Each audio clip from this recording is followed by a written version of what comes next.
AIDEF ने नई दिल्ली में जंतर मंतर पर धरना दिया। किन मांगों को लेकर यह धरना प्रदर्शन किया गया, चलिए देखते हैं इस खबर में। एआईडीएफ के बैनर तले 3.5 लाख रक्षा असैन्य कर्मचारी आयुध कारखानों के निगमीकरण, अंशदायी पेंशन योजना एनपीएस, डीआरडीओ के पुनर्गठन, रक्षा में निजीकरण, एमईएस में आउटसोर्सिंग, 8वें केंद्रीय वेतन आयोग की स्थापना, अनुकंपा नियुक्ति के आदेश और आयुध कारखानों के कर्मचारियों को रक्षा असैन्य कर्मचारी के रूप में दर्जा देने संबंधी अधिसूचना जारी करने आदि के खिलाफ लगातार संघर्ष कर रहे हैं। आज एआईडीएफ के राष्ट्रीय पदाधिकारी और राष्ट्रीय कार्यकारिणी समिति के सदस्य तथा दिल्ली स्थित यूनियन नेता जंतर मंतर पर धरने पर बैठे। धरने की अध्यक्षता अध्यक्ष एसएन पाठक और महासचिव श्री कुमार ने की। केंद्रीय ट्रेड यूनियनों के नेता अमरजीत कौर, महासचिव एटक राजेंद्र, सचिव एचएमएस और अन्य ने इसमें संबोधित किया। इसी आंदोलन को बढ़ावा देते हुए आयुध निर्माणी चांदा के गेट क्रमांक 3 के सामने ऑर्डिनेंस फैक्ट्री मजदूर यूनियन चांदा द्वारा गेट सभा एवं नारेबाजी की, जिसमें यूनियन के सचिव राम पुंडे, अध्यक्ष शीतल वाल्दे और यूनियन के पदाधिकारी उपस्थित थे।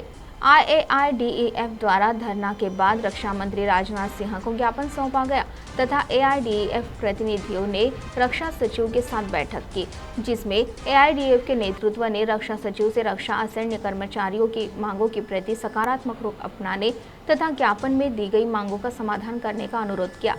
रक्षा सचिव ने एआईडीएफ नेताओं को आश्वासन दिया कि मांगों के समाधान के लिए रक्षा मंत्रालय सक्रिय कदम उठाएगा। इसलिए हमें पुरानी पेंशन की आवश्यकता है।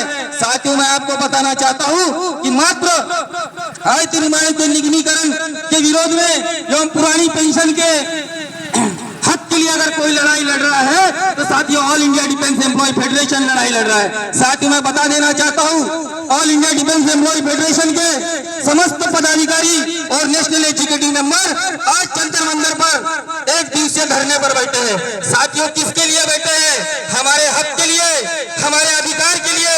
साथियों, उसी तर्क पर जिस तरह से all India defence employ federation के पदाधिकारी दिल्ली पर जो आंदोलन करने जा रहे हैं, उनका हौसला बढ़ाने के लिए और सरकार को हमारी मांगों को सुनना पड़ेगा और निश्चित ही हमारे आंदोलन सफल होंगे और एक दिन साथियों सरकार को झुकना पड़ेगा और आयुध निर्माणियों का निगमीकरण का फैसला सरकार को तोड़ना पड़ेगा और आयुध निर्माणी के समस्त कर्मचारियों को आयुध निर्माणी बोर्ड के अंतर्गत सभी को सरकारी कर्मचारियों के पक्ष में रखना होगा। साथियों, निश्चित ही हमारे आंदोलन को यश मिलेगा।